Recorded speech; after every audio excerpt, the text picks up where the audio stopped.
कृष्ण कृष्ण हरे हरे हरे राम राम राम हरे हरे कृष्ण हरे हरे हरे राम हरे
श्री चैतन्य महाप्रभु यहाँ पर है ग्रंथ चैतन्य चरितावली। वो कौन है? भगवान कृष्ण है। आज से लगभग 540 वर्ष पूर्व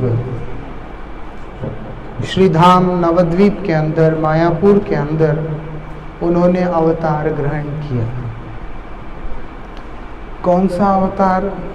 प्रेमावतार। ये विशेषता है कृष्ण गौर लीला का। भगवान श्री राम मर्यादा पुरुषोत्तम है, भगवान श्री कृष्ण लीला पुरुषोत्तम है और श्री चैतन्य महाप्रभु प्रेम पुरुषोत्तम है। ये विशेषता है। प्रेम प्रदान करने के लिए आए हैं, प्रेम दान करने आए हैं। इसीलिए श्री चैतन्य महाप्रभु के एक अंतरंग भक्त, उन्होंने श्री चैतन्य महाप्रभु की स्तुति को करते हुए जगत के आगे प्रकाशित किया। क्या बोलते हैं? नमो महावदन्याय। ये महावदान्य शब्द जो प्रयोग किया, किस लिए किया? वो बताने के लिए कि कृष्ण कौन है? वदान्य है। मतलब बहुत ही उदार।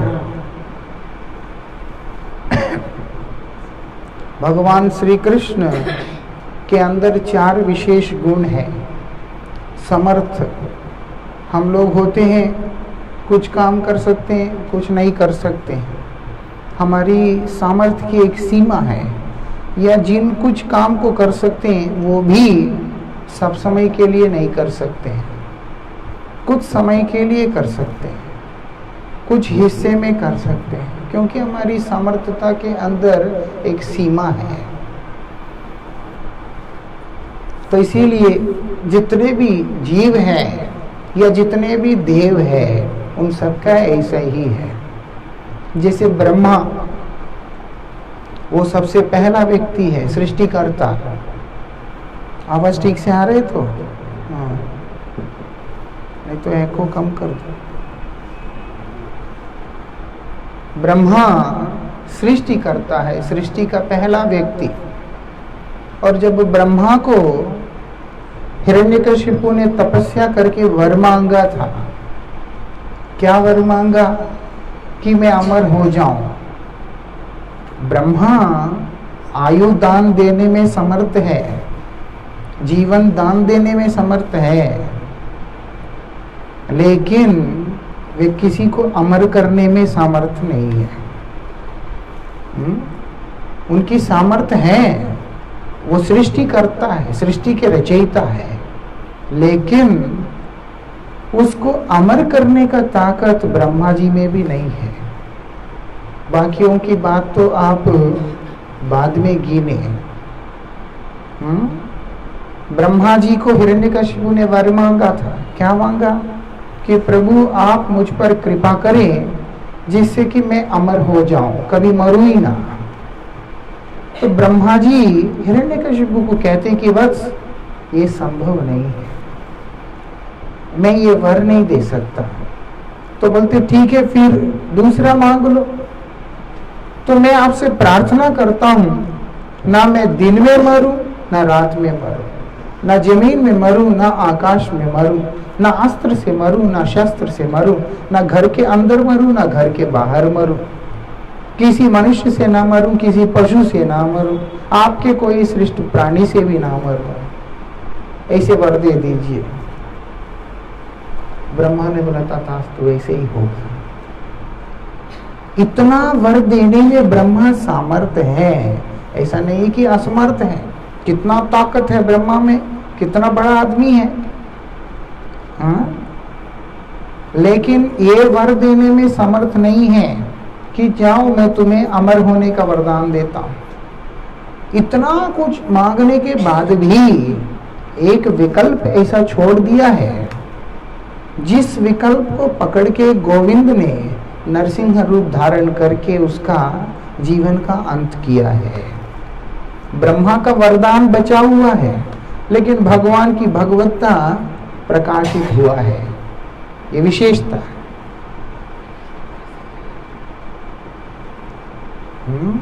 ऐसे ही अन्य अन्य देव है, उनके सामर्थ्य के अंदर एक सीमा है। अब हम वो सब गिनती नहीं करेंगे, हम महाप्रभु की चर्चा करें। अभी कृतज्ञ, ये भी भगवान का एक गुण है। कृतज्ञ क्या होता है? कृत कर्म का ज्ञाता। हमने कितने जन्मों में कितना कुछ किया, वो सब कुछ उनको याद रहता है, कोई चीज उनसे छिपता नहीं है। हो सकता है इस जगत में किसी को पता ना चले, क्योंकि ये दुनिया के अंदर रहने वाले व्यक्ति, उनका बुद्धि, उनके विचार, हर चीज का एक सीमा है ना। वो अपनी सीमित बुद्धि से ही सोचेगा, उससे आगे का सोच उसके अंदर है ही नहीं। जिसकी जिस प्रकार का दृष्टि, उसका दर्शन ऐसा ही होता है। जो कामुक व्यक्ति है वो हर एक को कामुक ही देखता है, जो लोभी है वो हर एक को लोभी देखता है। जो जैसा, जिसका जैसा स्वभाव, जिसका जैसा विचारधारा, उसका दर्शन उसी के अनुरूप होता है। धीर पश्यन्ति विष्णुमय जगत। जो एक धीर व्यक्ति है, जिसका बुद्धि स्थिर है, जो गंभीर है, वही व्यक्ति क्या करता है? भगवानमयी जगत को देखता है, सर्वत्र गोविंद का विराजमान देखता है कि मेरे प्रभु सब जगह है, मेरे प्रभु ही सर्वत्र है। यह उसका दर्शन होता है, विशेषता इस दर्शन का। अभी जितने भी देव हैं क्या बोलते हैं? वो लोगों से एक गुण विशेष गोविंद का है, वो है कृतज्ञ, कृतकर्म का ज्ञाता। तो इसीलिए किसी को भी धोखा दिया जा सकता है, गोविंद को धोखा नहीं दिया जा सकता है, क्योंकि वो जीव का हर लेख को, हर लकीर को याद रखते हैं, पहचानते हैं।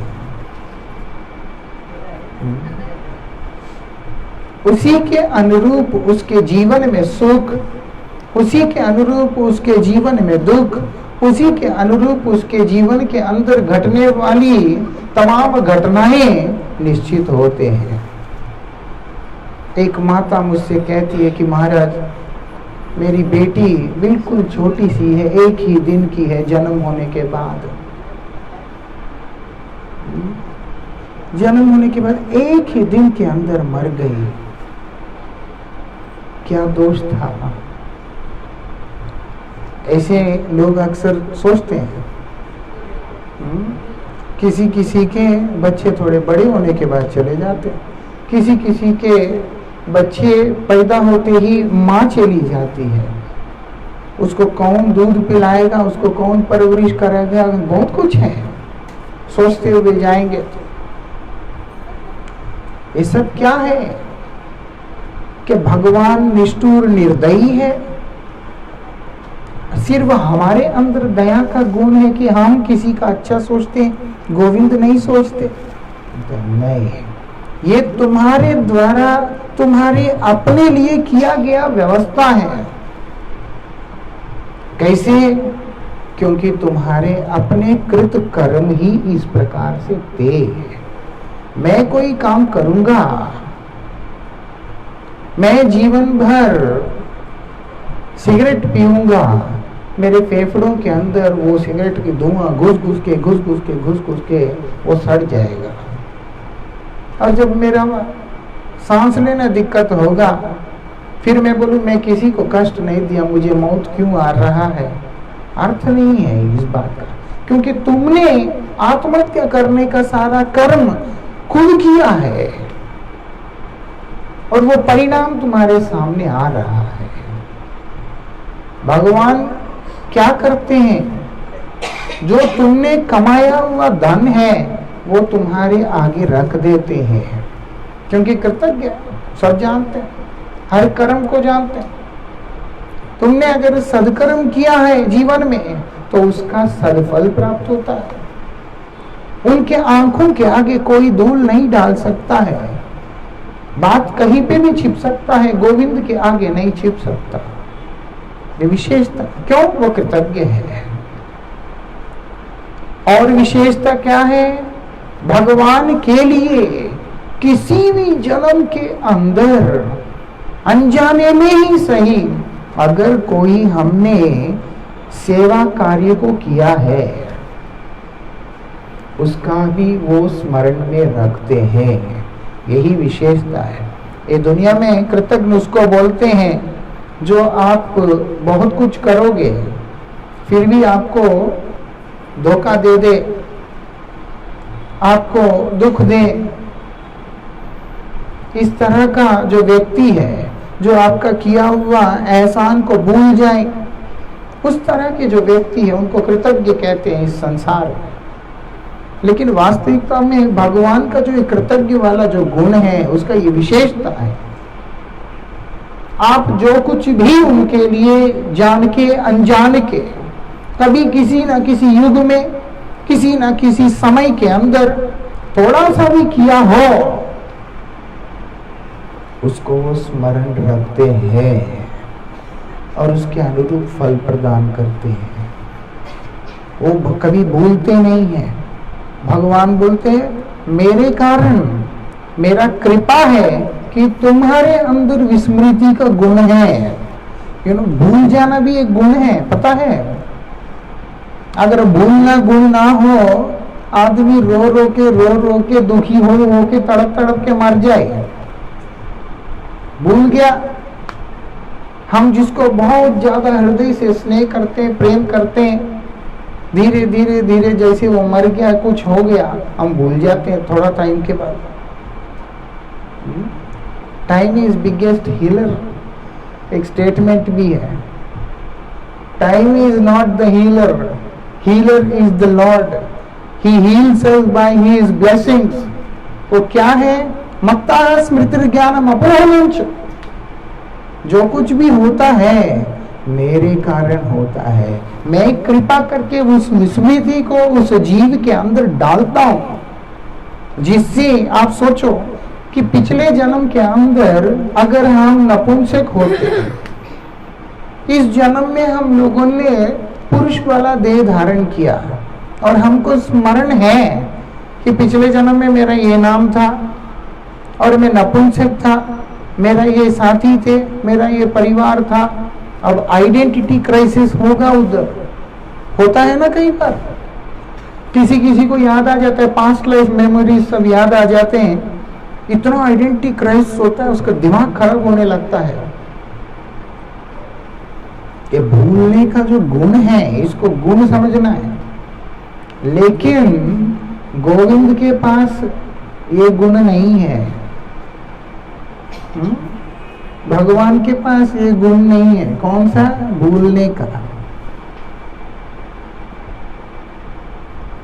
वो कुछ भी नहीं भूलते, इसीलिए वो हर क्रिया का प्रतिक्रिया निश्चित रूप से प्रदान करते हैं। ये उनकी विशेषता है। वदान्य बहुत ही दयालु है, बहुत ही उदार है, इतना उदार है कि जीव के किसी भी प्रकार के अनर्थ को देखकर, उसके संतापों को देखकर, उसकी विमुखता को देखकर कभी भी उसका त्याग नहीं करते। इतने दयालु है, इतने उदार है। जैसे हम भगवान को नहीं चाहते, फिर भी भगवान हमको चाहते ही रहेंगे। जिस प्रकार एक बच्चा अपने माँ बाप को नहीं चाहता, एक उम्र आने के बाद उसके मन में ऐसा होता है, मेरा परिवार हो, मेरा पत्नी हो, मेरा बच्चा हो, मेरा ये हो, मेरा वो। बहुत कम लोगों के अंदर ये रहता है, इतने साल मेरे माता पिता ने मेरे लिए इतना कुछ किया और बड़ा किया, अब मैं बड़ा हो गया हूँ, अपने लिए ना सोचूं, मैं अपने माता पिता के लिए सोचूं। ऐसे बहुत कम लोगों में होता है। जवान होने के साथ साथ क्या आता है कि मेरा सब कुछ अच्छा चाहिए, फर्स्ट प्रेफरेंस खुद को जाता है। लेकिन माता पिता ऐसे नहीं होते। वो लोग हर परिस्थिति में अपने आप को कैसे भी रख के, उनका आखिरी तक उनका ध्यान उनके संतान के ऊपर ही होता है। क्यों? वो ममता ही ऐसा है। भगवान कौन है? अनंत ब्रह्मांडों के मालिक, अनंत ब्रह्मांडों के नित्य प्रभु, नित्य स्वामी।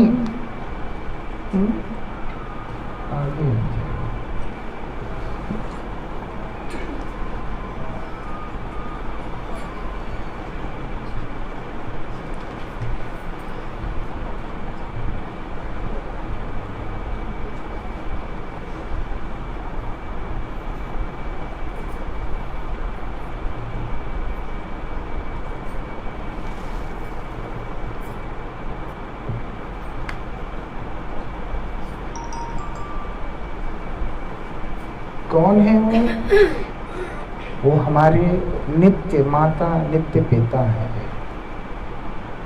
उनका उदारता, उसका कोई सीमा नहीं है। वो हमारी गुण दोष विचार नहीं करते। इसलिए कहते हैं क्या, हे प्रभु, आप अगर विचार करने लगो मेरे गुण और दोष, लेश मात्र भी पाएंगे नहीं, आपको मिलेगा नहीं। इतना ज्यादा दयनीय अवस्था है। कारण क्या है? स्वार्थ। यहाँ स्वार्थ के द्वारा हमारा हृदय ग्रसित हो गया। वहां गोविंद का ऐसा नहीं है। वदान्यता गुण से वो सराबोर हो गया। इसीलिए जैसा भी जीव है उसके उद्धार का चिंता, उसके मंगल का चिंता कृष्ण में रहता है। जीव का मंगलकांक्षी होने के कारण भगवान ने एक विकल्प जीव को आगे दे रख दिया।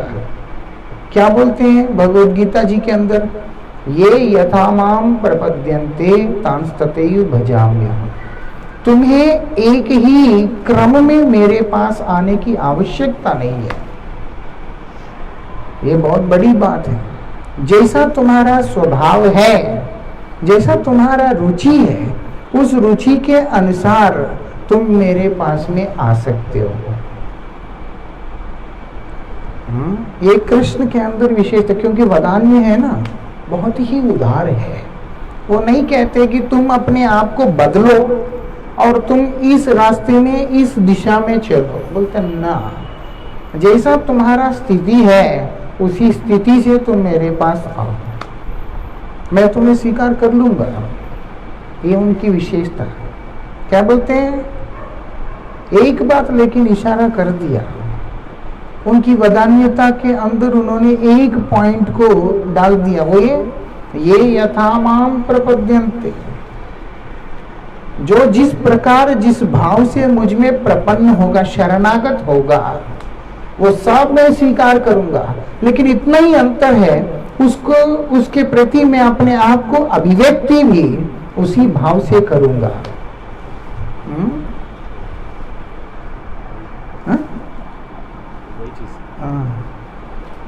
तुम जैसे भी आओ, मैं तुम्हें नकारूंगा नहीं, मैं स्वीकार करूंगा, क्योंकि मेरा ये प्यार है।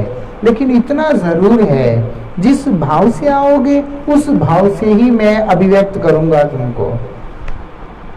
तो इसीलिए मान लो किसी व्यक्ति बहुत भयंकर कामुक है, वो बोलते तुम अपनी कामुकता को, उसी दर्शन से तुम मुझे प्राप्त करने का चेष्टा करो। तुम्हारी कामनाओं के हिसाब से जैसे तुम्हारी अवस्था है, उसी अनुरूप मैं तुम्हारे ऊपर कृपा कर दूंगा। कोई व्यक्ति क्रोध भाव में रहता है, सब समय गुस्से वाला रहता है, उसके अंदर उसका गुण ही है कि वो गुस्से वाला है। बोलते कोई बात नहीं, तुम्हारा गुस्सा ही होने दो, मेरे ऊपर ही अपना गुस्सा को निकाल दो। गुस्सा करो चलेगा, लेकिन मेरे ऊपर, मेरे पास आओ, उस गुस्से को लेके मैं तुम्हारे ऊपर ऐसे ही कृपा करूंगा। तो मुझ पर गुस्सा होने का कोशिश करोगे और तुम्हारा गुस्से के अंदर सच्चाई है, तो तुम मुझको जरूर पाओगे, लेकिन उसी भाव में। हिरण्यकश्यप क्या करता था, कितना गुस्सा, कितना द्वेष कि मार देना है मैंने भगवान को। मन में सोचता था चीर दूंगा, ऐसा कर दूंगा, वैसा कर दूंगा, जीने नहीं देना मैंने। भगवान ने स्वीकार कर लिया।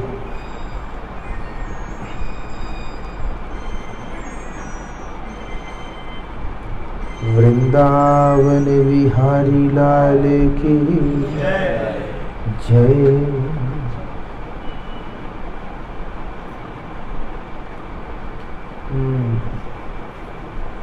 ये दूर संचार विभाग वालों ने ठीक नहीं किया। जीवन में एक व्यवधान है।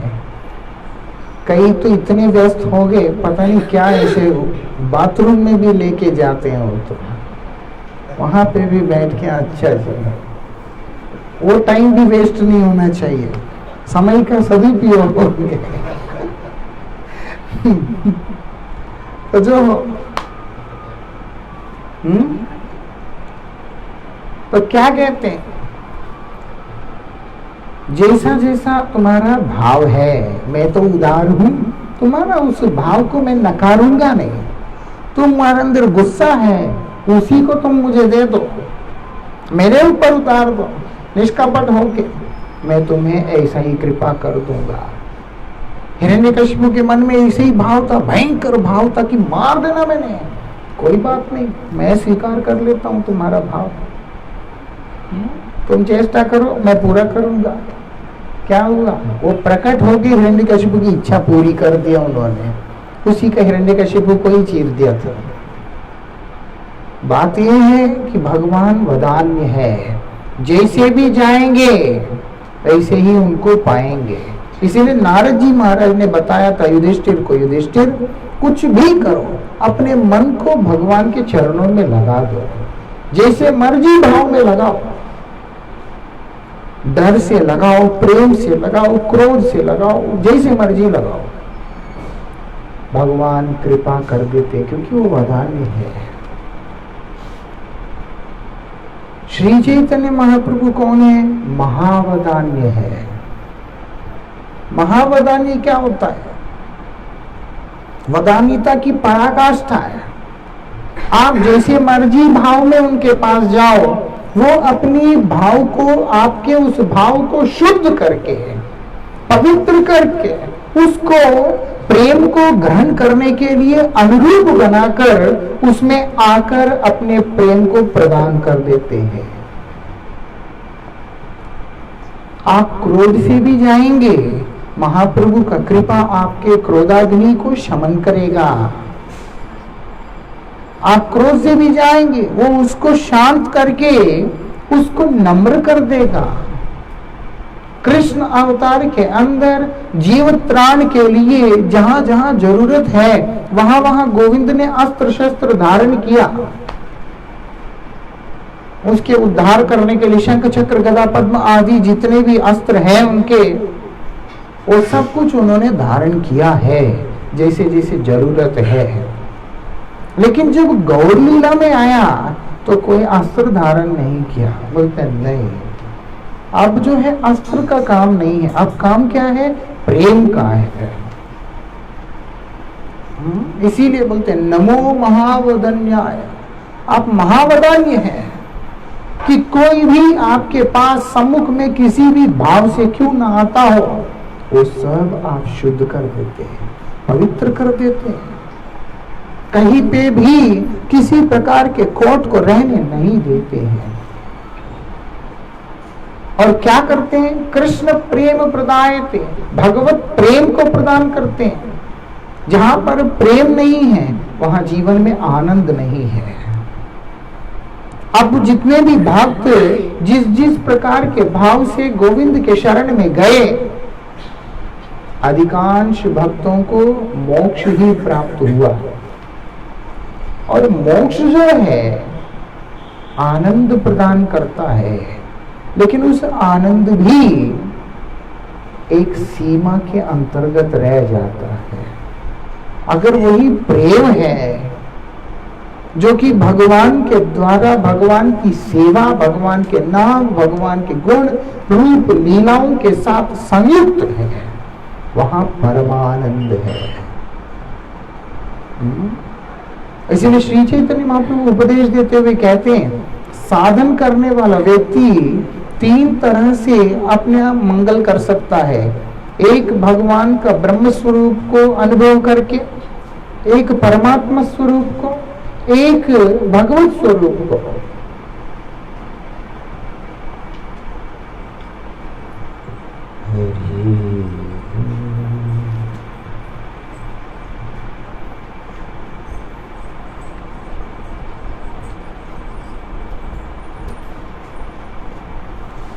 ये बीच बीच में ये व्यवधान पता क्यों आता है?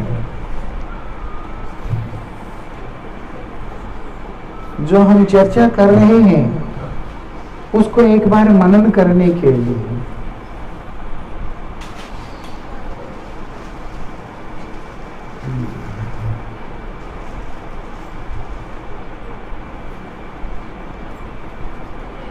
अभी क्या बतलाते हैं? क्या कह रहे थे?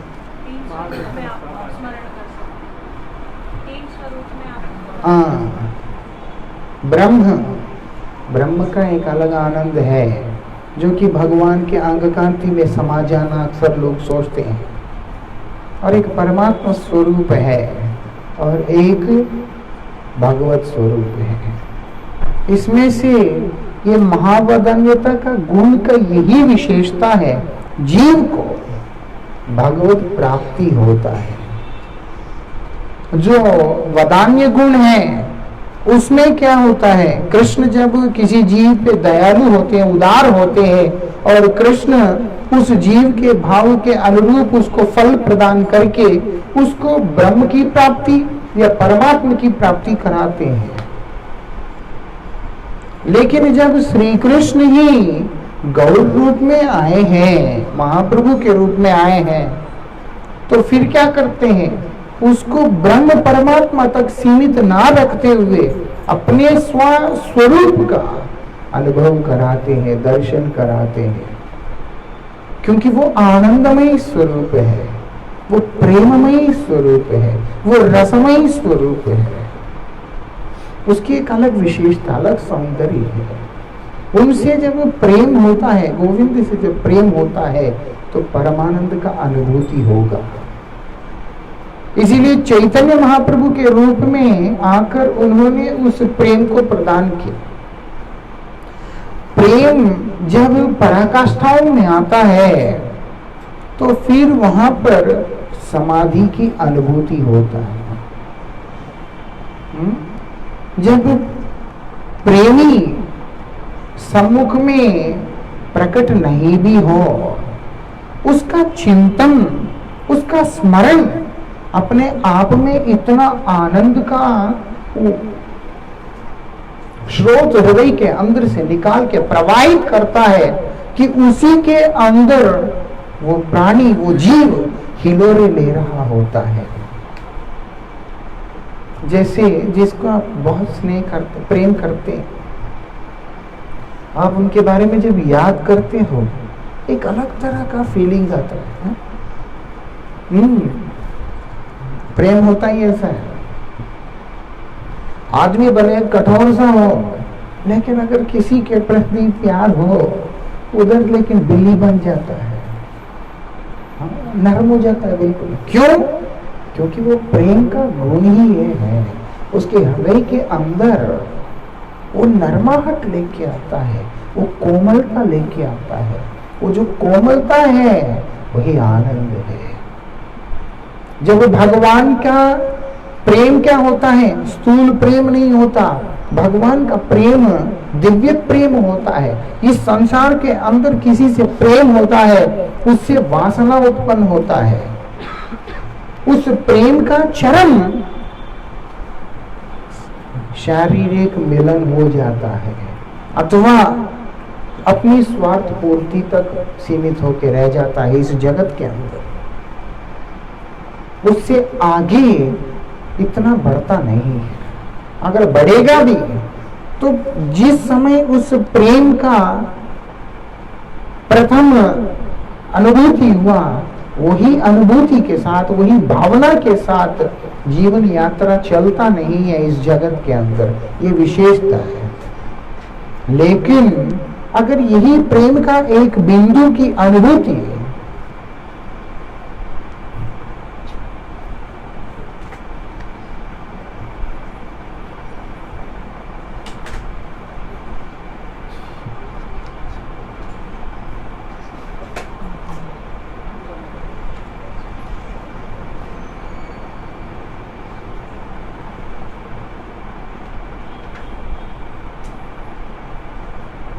आपके और हमारे बीच देखो कितनी बाधाएं हैं, कितने व्यवधान हैं, नहीं?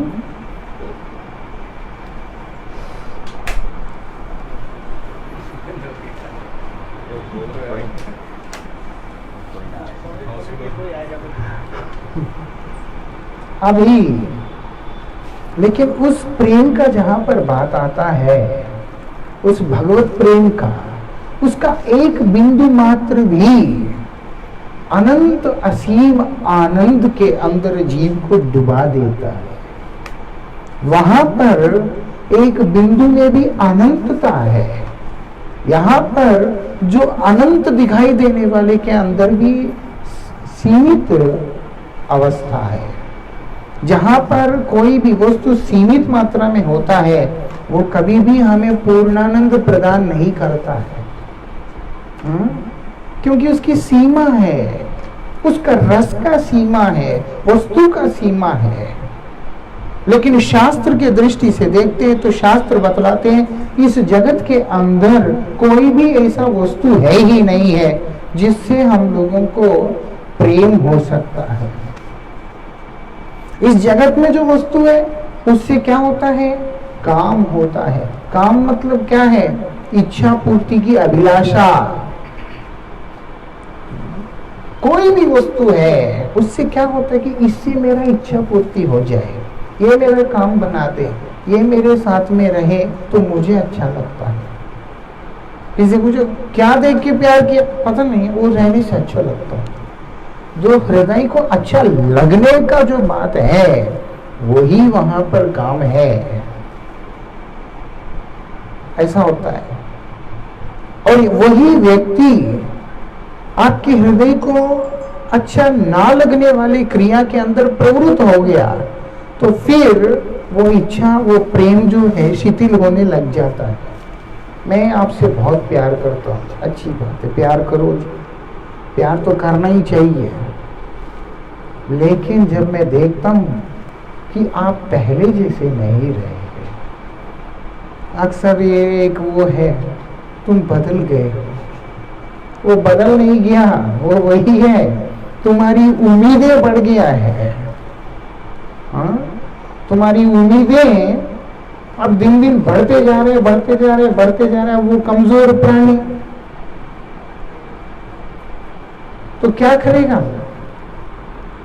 तो जो अगर कोई कहता है कि हम प्यार करें, लेकिन उस प्यार के अनुरूप जब वो उस व्यक्ति को रहते हुए देखते नहीं है तो फिर हमारा हृदय से वो उतना ही धीरे धीरे उतरने लग जाता है।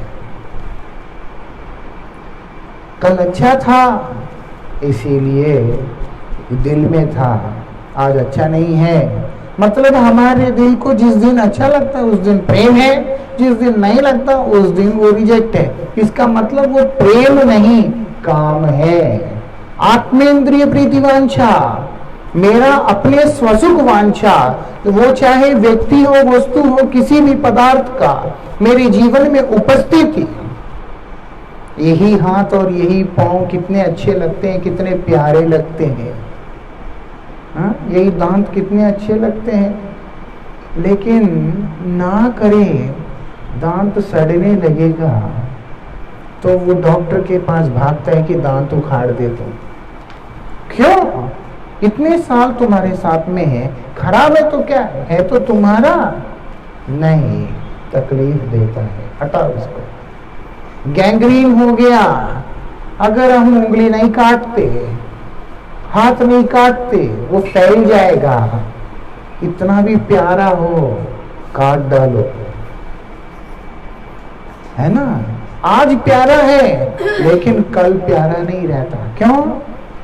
स्वसुख वांछा ही यहाँ पर मुख्य उद्देश्य है। जिंदा रहूं, सुख से रहूं, कोई बात नहीं, हाथ क्या तो गया।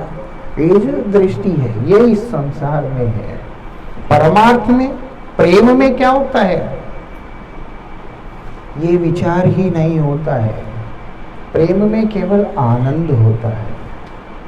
प्रेम में कोई कष्ट नहीं होता।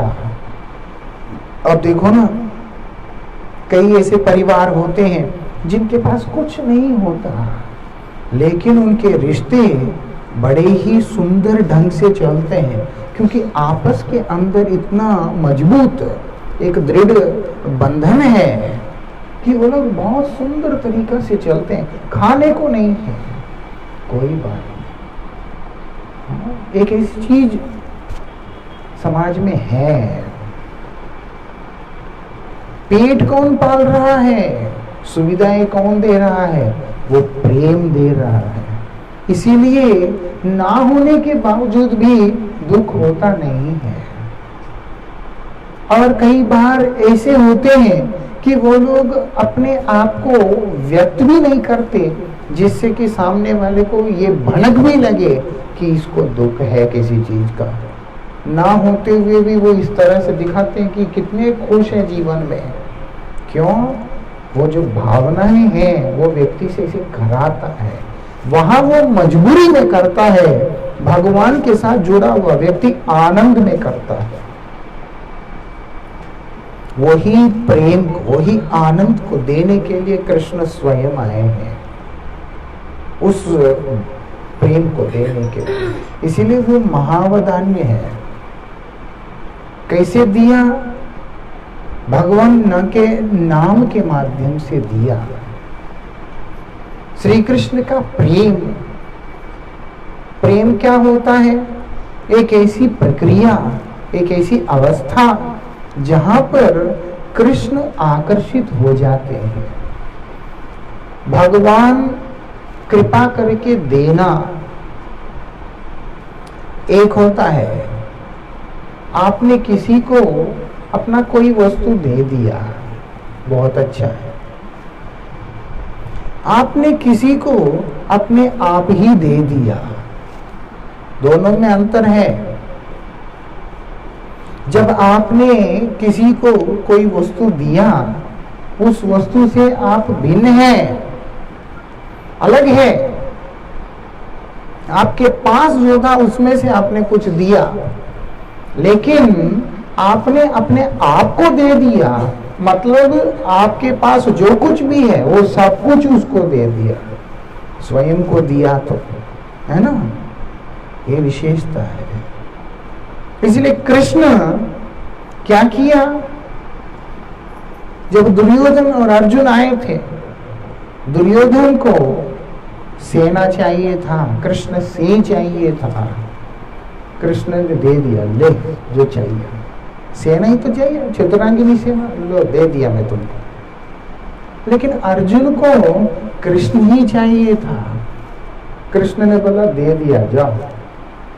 जीता कौन? संजय क्या कहता है कि हे राजन, जहां पर कृष्ण है, जहां पर अर्जुन है, वहीं पे आप निश्चित कर लीजिएगा, वहीं पे विजय है, वहीं पे सौंदर्य है, वहीं पे ऐश्वर्य है, सब वहीं पे, क्योंकि सब कुछ कृष्ण के लिए है। इसीलिए जब कृष्ण वहां पर होते हैं, कृष्ण वहां पर होते हैं, तो फिर जहां कृष्ण है वो सब कुछ उन्हीं का हो जाता है। आगे आ जाएंगे थोड़ा सा। मुंबई में एक सुविधा तो है, पता है क्या है? हाँ? नहीं, यहाँ सौहार्द बढ़ाने का बहुत अच्छा अवसर प्राप्त होता है। आओ पास में आके बैठो सब। आप अगर विदेश जाओगे, इतनी सी जगह में 10 या 5 या 10 आदमी से ज्यादा कोई बैठ नहीं सकता। अगर 10 आदमी होगा उनके इतनी जगह के लिए ठीक है, अगर 20 आदमी होगा तो उनको हॉल बुक करना पड़ता है। एक इधर बैठेगा, एक उधर, एक उधर, एक उधर, क्योंकि पास पास में बैठ ही नहीं सकते। यहाँ देखो कितना अच्छा सौहार्द है, जगह भी बन जाता है, कितने भी आते हैं जगह कम नहीं होता। अभी मैं एक भक्त के घर में गया विदेश में, बार बार बुलाने पे कि महाराज थोड़ा सा हमारे घर आ जाना प्रसाद पाने, लेकिन आपके साथ में ज्यादा लोग होगा तो मुश्किल होगा, क्योंकि 5 आदमी से ज्यादा घर में लोग बैठ नहीं सकते, जगह नहीं है। मैंने कहा ठीक है। जब घर जाके देखा, कम से कम हम लोग 50 लोग बैठ सकते हैं वहां, इतना बड़ा जगह है। हम सारे मिलके जैसे अभी कितने 40-50 तो होंगे, जो भी इतने तो आराम से आ ही जाएंगे। लेकिन वो जब मुझे 4 दिन से बोल रहे हैं, बोलते महाराज जी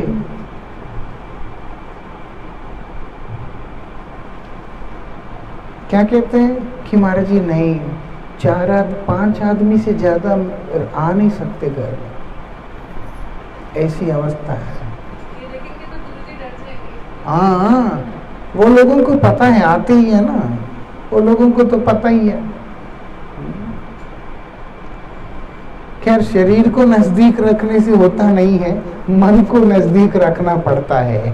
और मन तभी नजदीक होता है, मन का आदान प्रदान तभी होता है जब वो दोनों का केंद्र एक होता है। वो केंद्र अगर अलग है, एक का केंद्र प्रेम है, एक का स्वार्थ है, तो फिर वहां पे भी सौहार्द नहीं बनता। इसीलिए श्री चैतन्य महाप्रभु का एक कृपा है, जगत से परिचय कराया कि तुम कृष्ण से प्रेम करने का अभ्यास करो, तुम भगवान से प्रेम करने का अभ्यास करो। जब श्री कृष्ण के रूप में आए हैं तो उन्होंने मोक्ष प्रदान किया, भक्ति प्रदान किया, लेकिन प्रेम नहीं प्रदान किया था। वो प्रेम प्रदान करने के लिए उस प्रेम को जब उन्होंने स्वयं अनुभव किया, भगवान क्या करते हैं, जो स्वयं अनुभव नहीं किया हो वो कभी भी जीव के साथ में नहीं करते हैं। उनके जो प्रयोग होते हैं वो स्वयं पे होते हैं, क्योंकि वही समर्थ है अपनी क्रियाओं को धारण करने का। इसीलिए जब उन्होंने स्वयं उस अलौकिक दिव्य चिन्मय प्रेम का रस को पान करना शुरू किया था, ऐसे तल्लीन हो उठे, उनके हृदय में आया कि मोक्ष नहीं है, इनको क्या देना है, प्रेम देना है, पिलाना है तो प्रेम पिलाना है। प्रेम मतलब क्या, समर्पण। प्रेम मतलब क्या, खुद को देना, दे देना, बस खुले दिल से दे देना, ले लो। कि मैं अपने लिए कुछ ना करते हुए, ना रखते हुए, जो भी है लुटा देना, उसी में आनंद है। इसीलिए भगवान ने स्वयं को लुटाया महाप्रभु के रूप में आके। ब्रह्मा भगवान के उस सुंदर धाम के बारे में वर्णन करते हुए कहते कि देखिए, धाम के अंदर ईंट पत्थरों की बात तो छोड़ दीजिए, वहां के धूली कण भी, अगर धूल जैसे हम लोग झाड़ते हैं तो जितना धूल निकलता है, वो धूली का एक एक कण भी चिंतामणि है। मतलब अनंत ऐश्वर्य। किसी के पास एक घर होगा, किसी के पास 2 घर होंगे, 10 घर होगा, ये ज्यादा से ज्यादा, ज्यादा से ज्यादा, ज्यादा से ज्यादा हो गया तो कोई या तो अंबानी या बिल गेट्स ऐसा कुछ होगा, इससे ज्यादा कुछ नहीं। इतना पैसा किसी के पास नहीं है कि कोई इस पृथ्वी को खरीद ले, है नहीं। हर एक के पास उनका अर्थ और उनका सामर्थ्य सब सीमित है, लेकिन अनंत ब्रह्मांड जिसके रोमकूप में से प्रकट होते हैं और विलीन होते हैं, ऐसे जो भगवान है वो जिस श्रीधाम के अंदर विराजते हैं, अनंत ब्रह्मांड जिनके शरीर में से निकलते हैं और विलीन होते हैं, उनको कहते हैं गर्भोत्साई महाविष्णु। और वो जिसके अंश हैं वो है कारणोदकसाई महाविष्णु। वो जिनके अंश हैं वो है संकर्षण, और संकर्षण जिनके वो है, जिनमें से जिनका विस्तार है वो है भगवान। भगवान में से 4 स्वरूप प्रकट हुए हैं। एक का नाम संकर्षण, एक का नाम प्रद्युम्न, एक का नाम अनिरुद्ध, एक का नाम वसुदेव। वो सब बोलूंगा नहीं समझ में आएगा, विषय भटक जाएगा। और संकर्षण से फिर कारणोदकसाई विष्णु आए, फिर गर्भोत्साई विष्णु आए, और उनके लोमकूप में से अनंत ब्रह्मांड निकल रहे हैं। और उस अनंत ब्रह्मांडों में से किसी एक ब्रह्मांड के अंतर्गत एक छोटी सी इस धरती के अंदर कहीं किसी कोने में हम लोग पड़े हुए हैं। हम अगर बृहद विचार से चिंतन करते हैं तो हमारा अस्तित्व नगण्य है। आप छोड़ दो, एक बार आप विमान में जाके देखते हो, 10-12 किलोमीटर की ऊंचाई से जब खिड़की में से देखने का कोशिश करते हो, मुंबई को भी पहचान नहीं पाओगे कि कहाँ है। दिखता है मुंबई? कुछ भी नहीं दिखता है। ऐसे देखते कि कुछ तो है, कहीं कुछ तो है, वो मुंबई की पुणे की क्या है पता ही नहीं चलता। वो हमारी ऐसी नगण्य अवस्था है। लेकिन भगवान ऐसे नहीं, ऐसे जो अनंत विभूतियों के स्वामी, अनंत ऐश्वर्यों के अधिपति, अखिल रसामृत मूर्ति नंदनंदन श्री कृष्ण चंद्र का उस गौलोक धाम, उसकी एक धूलि कण, एक डस्ट पार्टिकल जिसको कहते वो भी चिंतामणि है, ब्रह्मा जी कह रहे हैं, क्योंकि अनंत ऐश्वर्य उनकी सेवा करने के लिए प्रस्तुत है। इसीलिए कोई भी व्यक्ति उनको अगर प्राप्त करता है तो उनका वैसे ही सर्वस्व उनके पास आता है।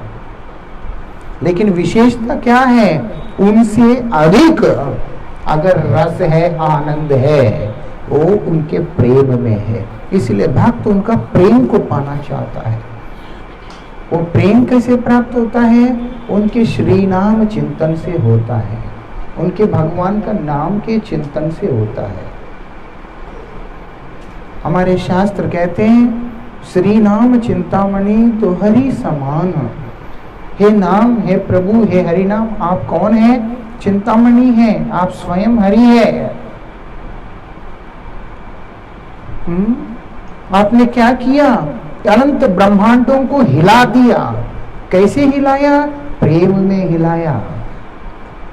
ये विशेषता है, इसीलिए उस प्रेम को पाना है। आप देखो ना, कोई आपसे कहे कि 2 ही घंटा काम करने नौकरी दूंगा, क्या है वो?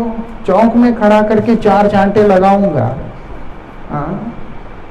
बस 2 घंटा आके किसी बढ़िया सा दादर चौक में या कहीं पे खड़ा कर देगा, वो हाथ पांव बांध के, अब लगे 4 डंडे मारूंगा बस एवरी डे, ताकि मेरा फ्रस्ट्रेशन कम हो। ऐसे भी होते हैं लोग। और मैं तुमको रोज का 5,000 दूंगा, तुम 22 घंटा जाके खा पी के सो जाओ, 2 घंटा टाइम पे आ जाओ और कमीज उमीज खोल के हाथ पांव बांध के खड़े हो जाओ, मैं डंडे से झाड़ दूं। कितने लोग लेना चाहेगा?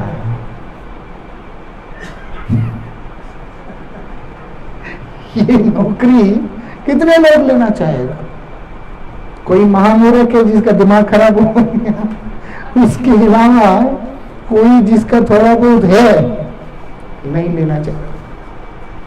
एक दिन में 5,000, महीने में कितना? मुझे तो गिनती भी नहीं आता भैया इतना। हाँ? हाँ? एक है कोई फिल्म स्टार, वो अपने दो सर्वेंट्स को बोलता है, आप लड़ो, जो सबसे ज्यादा गाली देगा मैं उसको ज्यादा पैसे दूंगी। ऐसा है, मर गई अभी। बोल रही है कोई है ऐसे पागल? हाँ, कोई कलाकार है, एक्टर है, क्या सर्वेंट्स को आपस में लड़ो। अच्छा, वो बैठी रहेगी और बोलती, दोनों सर्वेंट्स को बोलती है, तुम लोग जो एक दूसरे को सबसे ज्यादा गाली दोगे उसको ज्यादा पैसा दूंगी। वो दोनों गालियां दे रहे होते हैं, बैठ के देखते, अभी तो मर गई। सुना श्री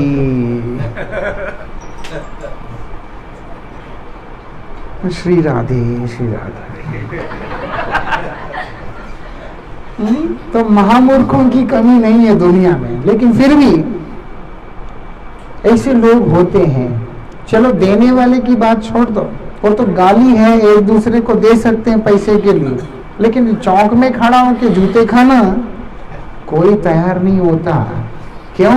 हमें वास्तविकता में पैसा नहीं चाहिए, हमें वास्तविकता में भोग नहीं चाहिए, हमें वास्तविकता में क्या चाहिए? प्रेम चाहिए, आनंद चाहिए, सुख चाहिए। सुख के लिए ही संघर्ष है जीवन में, लेकिन संघर्ष करते करते जो जीव विमुख हो गया है सुख के पद से, उसको सुपथ पे लाने के लिए भगवान स्वयं इस जगत में अवतीर्ण हुए हैं।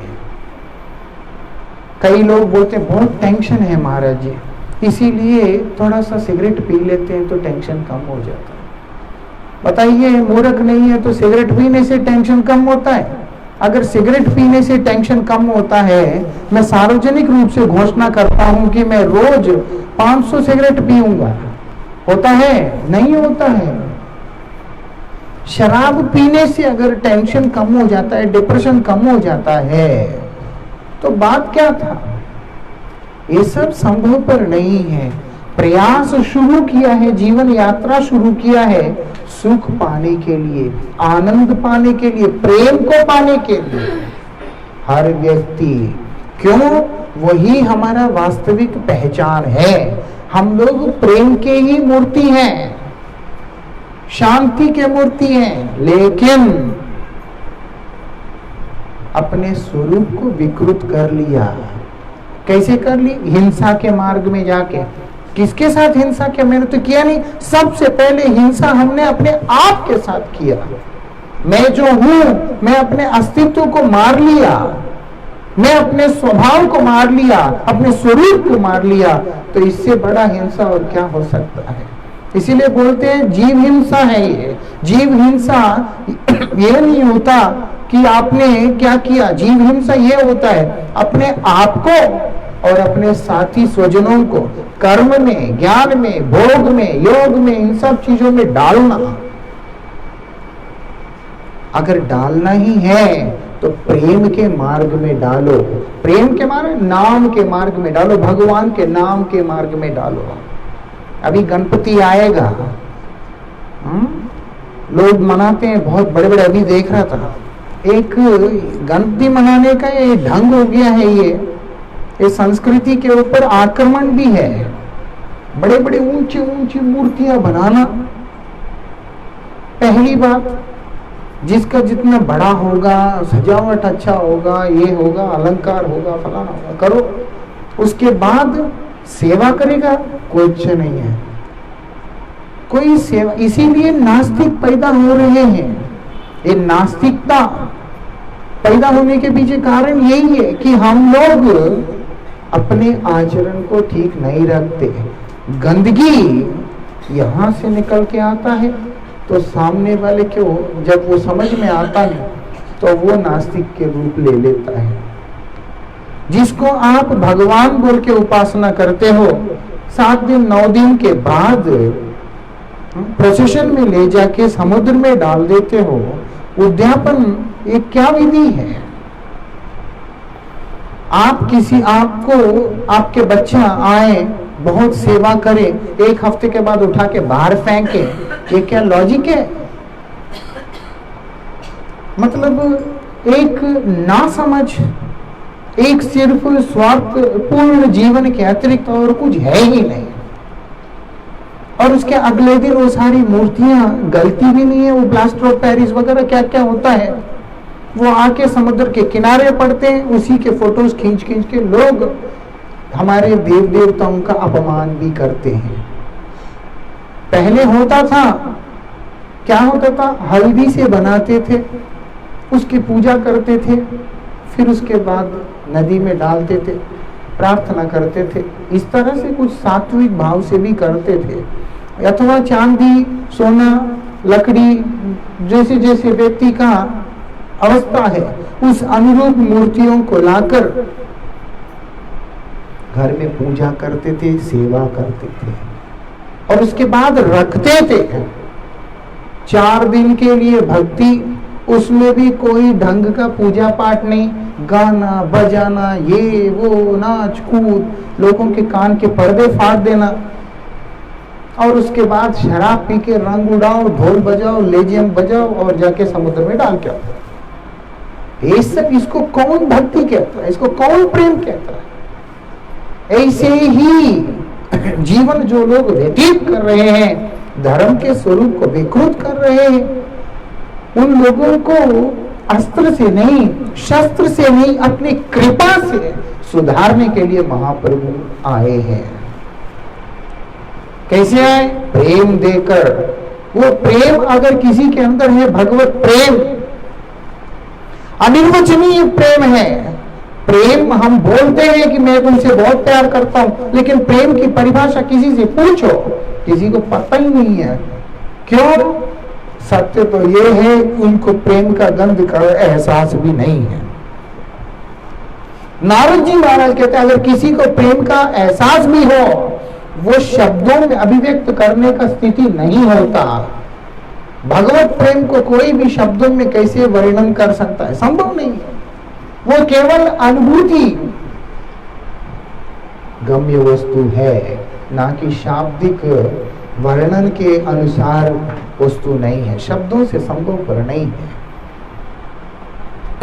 वही प्रेम को देने भगवान स्वयं चल के आ गए हैं। उस प्रेम में क्या है? आकर्षण है। किसका आकर्षण? जीव के प्रति गोविंद का आकर्षण, गोविंद के प्रति जीव का आकर्षण। भगवान गीता जी में बोलते समोहम सर्वभूतेषु नामे द्वेषो अस्ति न प्रिय। मेरे लिए सब एक समान है, ये नहीं समझना मुझे ये ज्यादा प्यारा ये कम प्यारा। लेकिन जो मेरे अलावा किसी और चीज को नहीं जानता है, तुम भी इस चीज को समझ जाना, मैं भी उसके अतिरिक्त किसी और चीज को नहीं जानता। मेरे और मेरे भक्त के बिना मेरे और मेरे भक्त के बीच में कुछ भी नहीं हो सकता, हम दोनों के अलावा। और कैसा प्रेम है, उस प्रेम की आप पराकाष्ठा को देखोगे, जहां पर भगवान भक्त के लिए कुछ भी करने को तैयार हो जाते हैं, कुछ भी करने को तैयार हो जाते हैं। यही महाराष्ट्र के तुकाराम जी महाराज कितने अच्छे भक्त हैं। क्या करते हैं? उनको एक बगीचे में बैठकर चिड़िया वगैरह इत्यादि को उड़ाने के लिए उनको काम पे लगाया कि आप थोड़ा सा इसका देख लें, आपका भरण पोषण के लिए जो भी लगेगा वो हम दे देते। ठीक है, वो बेचारे बैठ के अपना राम राम करना शुरू कर दिया। हुआ क्या है?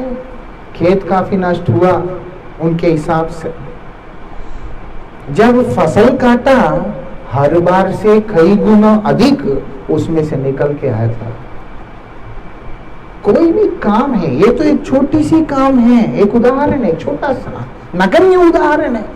तुकाराम जी महाराज के लिए इसका कोई अर्थ नहीं है, या और जो भी भक्त हुए उनके जीवन में इस तरह की चीजों का कोई अर्थ होता नहीं। लेकिन मेरा कहने का अभिप्राय ये है, उसकी हर तरह की स्थिति को संभाल लेते हैं गोविंद आकर। कितना प्रेम होगा कि वो आकर द्रौपदी के जूते उठा के अपने बगल में छिपा के रखते हैं। मालूम है, द्रौपदी का पादुका को उठा के अपने हाथ से पकड़ के रख लिया था। जब पितामह भीष्म के पास जाके प्रणाम किया सायंकाल के समय, उन्होंने आशीर्वाद दे दिया सौभाग्यवती भव। जब तो पितामह को दुर्योधन ने बहुत कुछ उल्टा पुल्टा बोला कि आपके अंदर ये भाव ठीक नहीं है, आप पांडव पक्षपाती है, ये है वो है, तो पितामह भीष्म ने 5 बाण उठाए और कहा कि इन्हीं से मैं पांडवों का वध करूंगा। द्रौपदी को भेज दिया, द्रौपदी गई।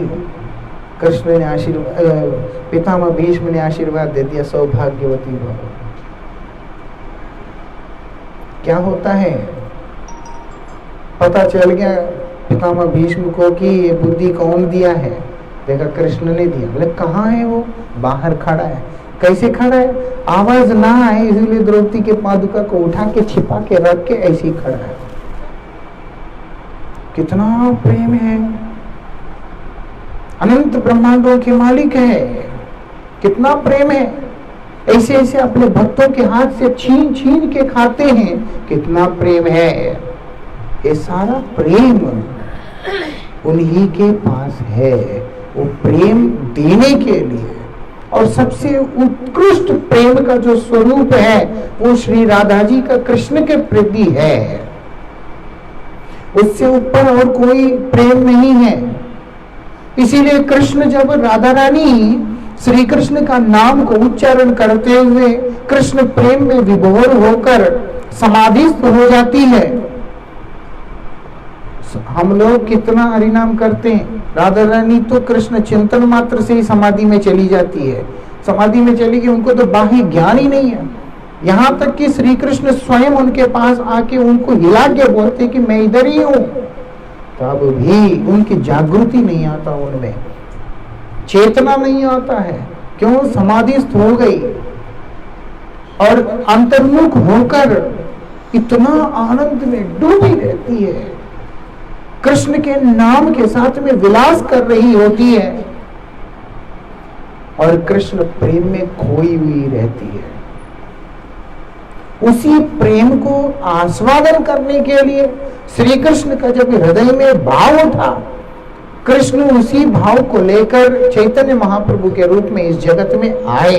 ना केवल आके स्वयं आस्वादन किया, महावदान्य रूप धारण करके संपूर्ण जगत को वितरण किया। जो लेना चाहता है ले लो, ये विशेषता है।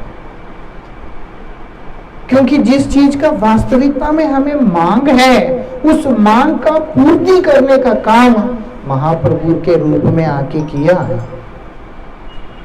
जो तुम चाहते हो, क्या चाहता हूं मैं? आनंद चाहता हूं, प्रेम चाहता हूं, मुझे कोई प्यार करे, लाड करे। कुत्ता भी ऐसे ही होता है। कुत्ता अगर कोई उसको एक रोटी फेंक देता है, कितना भी भयंकर कुत्ता क्यों ना हो, वो भी जो है आके पांव चाटना शुरू कर देता है। हम लोग हमारे शिला परम पूज्य भक्ति विज्ञान भारती गोसाई महाराज जी से सुना करते थे, एक अंग्रेज था, वो गुलाम बन के एक जगह पे चला गया, मुझे उसका नाम याद नहीं है। तो इतना गुलामी के अंदर फंसा, थक हार कर आखिर जान बचा के वहां से भाग गया। जब भाग के जंगल में चला गया, एक गुफा में, वहां एक सिंह खड़ा था, उसके पांव में कांटा चुभा हुआ था सिंह का और खून निकल रहा है। इन्होंने क्या किया, ये गुलाम ने उस कांटे को निकाल दिया और छोड़ दिया। अभी ढूंढते ढूंढते उस गुलाम को पकड़ के ले आए। अब गुलाम भाग गया, उसको सजा सुनाया कि ये सिंह के साथ में लड़ाई करेगा। अब कोई व्यक्ति सिंह के साथ में लड़ाई कैसे कर सकता है? टिकट भी दिया, लोगों को इकट्ठा किया स्टेडियम के अंदर, ये बोल के कि सिंह के साथ में लड़ाई करेगा, सब देखना। सब इकट्ठे हुए। अब मालूम था कि आज तो मरना ही है, सिंह के साथ कौन लड़ सकता? तो कहते हैं जैसे ही गेट खोला, कम से कम 7 दिन तक सिंह को भूखा रखा। 1 दिन 2 दिन नहीं, 7 दिन सिंह को भूखा रख के, भूखे सिंह के साथ में ये आदमी लड़ाई करेगा। जैसे ही 7 दिन के बाद में दोनों को आमने सामने करके गेट खोला, सिंह ने कूद के एक झपटा मारा और उसके पांव के पास जाके चाटने लगा था।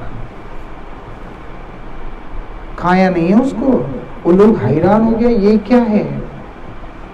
पशु के अंदर भी ये चीज रहता है कि तुमने मुझे बचाया है, मेरा कष्ट दूर किया है, मैं कैसे तुम्हें खा लूंगा? मैं तो सिर्फ प्यार ही करूंगा, चाहे 7 दिन से भूखा क्यों ना हो।